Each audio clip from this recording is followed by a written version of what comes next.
हाँ तो भाई कैसे हो आप लोग। I am Umar Shafiq and you're watching my YouTube channel. So यार आज की वीडियो में मैं आप लोगों को बताऊंगा complete UK study visa process, सारा प्रोसेस बताऊंगा कैसे होता है। और एंड पर मैं आप लोगों को अपना एक ओपिनियन दूंगा कि क्या यहाँ आना वर्थ इट है, क्या मेरा एक्सपीरियंस रहा, सारा आप लोगों को बताऊँगा। तो अभी जाके किसी पार्क में बैठते हैं, वहाँ जाके बाकी वीडियो शूट करते हैं, सारा आप लोगों को बताता हूँ प्रोसीजर। सो वीडियो को लास्ट तक देखिएगा। तो यार यूके के अंदर 3W का कोई भरोसा नहीं है, वर्क, वुमेन एंड वेदर। मौसम देख सकते हैं कैसा हो गया। अभी मैं पार्क की तरफ ही जा रहा था, हल्की हल्की बारिश भी स्टार्ट हो गई है, अभी पहले धूप निकली हुई थी। हाँ तो यार मौसम कुछ ठीक हुआ है तो पार्क आ गया हूँ। अभी यहाँ पर बैठ के आप लोगों से गपशप लगाता हूँ, सारा आप लोगों को बताता हूँ। हवा चल रही है काफ़ी ज़्यादा, मौसम एकदम से चेंज हो गया है। अच्छा तो यार बात स्टार्ट करने से पहले ना चैनल को सब्सक्राइब कर दें और डिस्क्रिप्शन में मेरे इंस्टाग्राम का लिंक है, काइंडली मुझे वहाँ पर फॉलो कर लें। तो यार अब बात स्टार्ट करते हैं कि स्टडी वीज़ा कैसे प्रोसेस होता है यूके का, क्या क्या रिक्वायरमेंट्स हैं, क्या क्या डॉक्यूमेंट रिक्वायर होते हैं, और आपको एडमिशन ओपन होने से कितने मंथ्स पहले प्रोसेस स्टार्ट करना चाहिए। तो नंबर 1 चीज़ होती है कि सबसे पहले आप लोगों के पास होना चाहिए एक इंग्लिश टेस्ट। आप लोग अपना एक इंग्लिश टेस्ट क्लियर करें, मतलब आइट्स या PTE या ऑक्सफोर्ड, डुओलिंगो, काफ़ी सारे होते हैं, लेकिन आइट्स और PTE ये दो ज़्यादा फेमस हैं। इनमें से आप अपना इंग्लिश टेस्ट क्लियर करें सबसे पहले। उसके बाद आप लोगों ने अप्लाई करना होता है डिफरेंट यूनिवर्सिटीज़ में। अब यहाँ पे 2 मेजर इंटेक्स होती हैं, एक सितंबर इंटेक, एक जनवरी इंटेक। मतलब कि सितंबर इंटेक के अंदर यूनिवर्सिटीज़ खुली होती हैं इंटरनेशनल स्टूडेंट्स के लिए, और जनवरी इंटेक में अगर आप जनवरी इंटेक के लिए प्रोसेस कर रहे हैं तो अगस्त के लास्ट वीक में आप स्टार्ट कर दें अपना प्रोसेस, और अगर आप सितंबर इंटेक के लिए कर रहे हैं तो मई में आप अपना प्रोसेस स्टार्ट कर दें। सो स्टेप नंबर 2 है कि आप लोगों ने एक ट्रस्टेड कंसल्टेंट ढूंढना है, फ्रॉड से बचना है, स्कैम से बचना है। इसके अंदर काफ़ी स्कैम भी होते हैं। जो यूनिवर्सिटी से डायरेक्ट ऑथराइज कंसल्टेंट होते हैं वो आपने कोई ढूंढना है, और अपनी यूनिवर्सिटीज़ को शॉर्टलिस्ट करना है। कम से कम 5 यूनिवर्सिटीज़ शॉर्टलिस्ट करें और प्रॉपर रिसर्च करें। कंसल्टेंट की बातों में नहीं आना, वो आपको उस यूनिवर्सिटी में भेजेगा जहाँ से उसको ज़्यादा फ़ायदा हो रहा है। क्योंकि जब कंसल्टेंट आपका एडमिशन प्रोसेस करते हैं यूनिवर्सिटी में, तो यूनिवर्सिटी उनको काफ़ी अच्छा पे करती है। जो यूनिवर्सिटी उन्हें अच्छा पे करेगी वो आपको उसकी तरफ मोटिवेट करेंगे कि इस यहाँ पे ये फ़ायदे हैं, ये वो। लेकिन खुद देखें जिस जगह पर जॉब अपॉर्चुनिटीज़ ज़्यादा हों, यहाँ पर यूनिवर्सिटी करीब हो, सिटी के अंदर हो, सिटी से बाहर ना हो, ऐसी चीज़ें सारी अपने खुद रिसर्च करनी है, ठीक है। उसके बाद 5 यूनिवर्सिटीज़ को शॉर्टलिस्ट करें और अप्लाई कर दें। फॉर एग्जांपल आप सितंबर इंटेक के लिए प्रोसेस कर रहे हैं तो मई में आप यूनिवर्सिटीज़ में अप्लाई कर दें, ठीक है। सो विद इन 14 डेज़ आप लोगों को यूनिवर्सिटी की तरफ से कंडीशनल ऑफ़र लेटर रिसीव होगा। मतलब उसके ऊपर एक कंडीशन लगी होगी, लेकिन यूनिवर्सिटी आपको ऑफ़र कर देगी कि आप आ सकते हैं इस यूनिवर्सिटी में। तो अप्लाई करने के लिए डॉक्यूमेंट्स तो चाहिए होते हैं।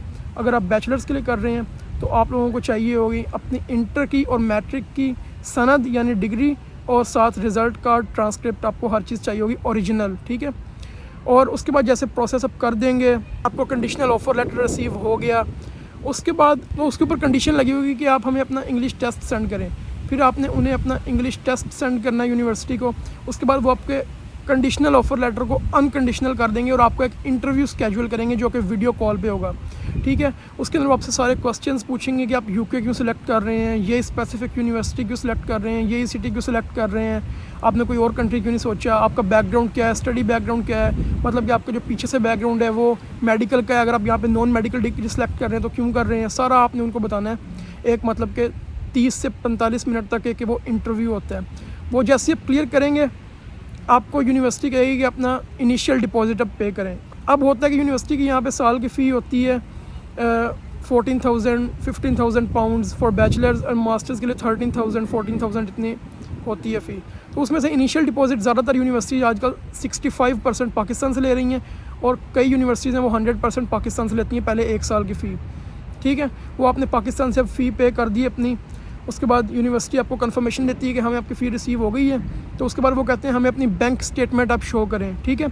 अब बैंक स्टेटमेंट होती है कि जितनी आपने फ़ी पे कर दी है 1 साल की, और जो आपकी रिमेनिंग फ़ी बची है ना वो, और जिस सिटी के अंदर आपकी यूनिवर्सिटी है उस सिटी के अंदर मंथली लिविंग एक्सपेंस जो है वो 1 साल का आपने लिविंग एक्सपेंस उन्हें शो कराना होता है, और आपकी रिमेनिंग फ़ी वो आपके बैंक अकाउंट में होनी चाहिए, और वो फ़ंड्स आपके बैंक अकाउंट में 28 डेज़ के लिए पड़े हुए होने चाहिए। तो आप अपनी स्टेटमेंट को 28 डेज़ तक मैच्योर करते हैं। उसके बाद यूनिवर्सिटी को आप अपनी बैंक स्टेटमेंट प्रोवाइड करते हैं। फिर यूनिवर्सिटी आपको इशू करती है कैश लेटर, जिसे कहते हैं कन्फर्मेशन एक्सेप्टेंस ऑफ स्टडीज़। इसे मिनी वीज़ा भी कहा जाता है। मतलब यहाँ पर आपका काम यूनिवर्सिटी से ख़त्म हो जाता है, अब आपका एम्बेसी में काम आ जाता है। मतलब यूनिवर्सिटी ने आपको कैश इशू कर दिया, यूनिवर्सिटी ने आपको एक्सेप्ट कर लिया।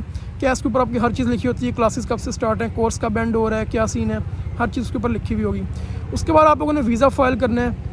VFS ऑफ़िस में जाकर, VFS ऑफ़िस पाकिस्तान में इस्लामाबाद में है, लाहौर में है, मीरपुर में है और कराची में है। सो आप लोगों ने अपॉइंटमेंट उसकी पहले बुक करनी होती है।